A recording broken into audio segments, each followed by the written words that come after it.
Shalom anak-anakku yang dikasihi Tuhan. Hari ini kita akan kembali bersama belajar agama Kristen. Untuk itu mari bersama kita awali pelajaran kita pada saat ini dengan kita berdoa. Mari kita berdoa. Terima kasih ya Tuhan untuk kasih dan penyertaan-Mu. Pada saat ini kami akan kembali bersama belajar agama Kristen. Tuhan memberkati kami, memampukan kami, sehingga kami mampu memahami setiap pelajaran yang kami pelajari, terlebih kami pun dapat mengerjakan tugas-tugas kami. Terima kasih Tuhan, di dalam nama Tuhan kami Yesus Kristus, kami serahkan doa kami. Amin. Anak-anakku kelas 8 yang dikasihi Tuhan, hari ini kita akan belajar agama Kristen bab 5 dan temanya adalah Roh Kudus penopang hidup orang beriman. Mari bersama kita membuka Alkitab di dalam Yohanes pasal 14 ayat yang ke-26. Bisa di-pause dulu lalu dicari Yohanes pasal 14 ayat 26. Demikian firman Tuhan. Tetapi penghibur yaitu Roh Kudus yang akan diutus oleh Bapa dalam namaku, Dialah yang akan mengajarkan segala sesuatu kepadamu dan akan mengingatkan kamu akan semua yang telah kukatakan kepadamu. Amin. Anak-anakku yang terkasih, mungkin ada di antara anak-anak yang mengenal Roh Kudus lewat karunia-karunia-Nya. Misalnya, karunia untuk menyembuhkan, karunia untuk bernubuat, karunia berbahasa roh, dan lain-lain. Kalau ada di antara anak-anak yang berasal dari gereja dengan latar belakang Pentakosta, gereja Pentakosta di Indonesia, gereja Pentakosta Pusat Surabaya, GBI, Betani, dan lain sebagainya, kemungkinan besar anak-anak sering mendengar penekanan pada karunia-karunia roh ini.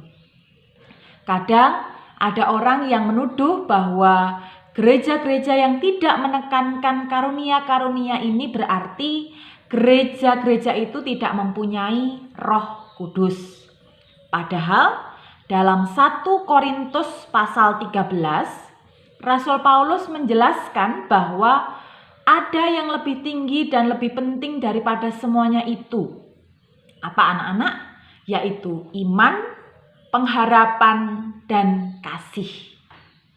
Ia mengatakan, sekalipun aku dapat berkata-kata dengan semua bahasa manusia dan bahasa malaikat, tetapi jika aku tidak mempunyai kasih, aku sama dengan gong yang berkumandang dan canang yang gemerincing. Anak-anak bisa melihat dalam 1 Korintus pasal 13 ayat 1. Dan demikian tinggal ketiga hal ini, yaitu iman, pengharapan, dan kasih. Dan yang paling besar diantaranya ialah kasih. 1 Korintus 13 ayat yang ke-13.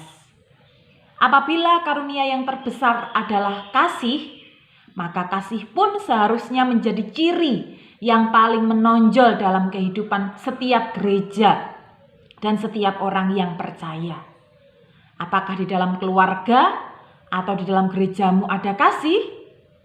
Ada kesediaan untuk berkorban demi orang lain? Ada kerendahan hati untuk menganggap yang lain lebih utama daripada dirinya sendiri? Nah, semuanya ini adalah tanda-tanda hadirnya pekerjaan Allah melalui Roh Kudus yang membentuk dan membangun kita masing-masing sehingga kita semakin bertumbuh ke arah Kristus. Pada pelajaran kita hari ini, anak-anak yang dikasihi Tuhan, secara khusus kita akan membahas bagaimana peranan Roh Kudus dalam menopang hidup kita sebagai orang-orang beriman, agar kita memperoleh kekuatan dalam menghadapi berbagai tantangan dan juga pencobaan. Tadi di awal kita sudah membaca firman Tuhan di dalam Yohanes 14 ayat 26. Di situ dikatakan, tetapi penghibur yaitu Roh Kudus yang diutus oleh Bapa dalam namaku. Nah, apa makna penghibur? Anak-anak yang dikasih Tuhan, kesedihan biasanya membuat orang tidak berdaya, bingung, dan galau. Tentu anak-anak juga pernah merasakan hal yang demikian ya. Perasaan itu biasanya akan segera hilang apabila kita berjumpa dengan seorang teman atau sanak saudara yang mampu menghibur kita, memberikan nasihat, dan menemani kita sehingga kita beroleh kekuatan kembali. Penghiburan memang selalu mengandung penguatan.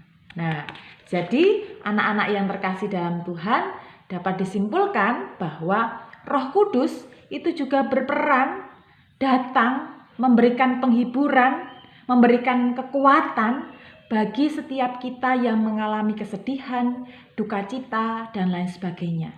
Nah, demikian juga Roh Kudus yang tinggal di dalam hidup kita itu juga bisa berkarya ketika kita pun juga jadi penolong, penghibur, pemberi kekuatan bagi teman-teman atau saudara kita yang sedang mengalami kesedihan. Lalu, bagaimana peran Roh Kudus itu di dalam gereja dan juga umatnya? Di sini Ibu Guru akan memberikan penjelasan untuk anak-anak.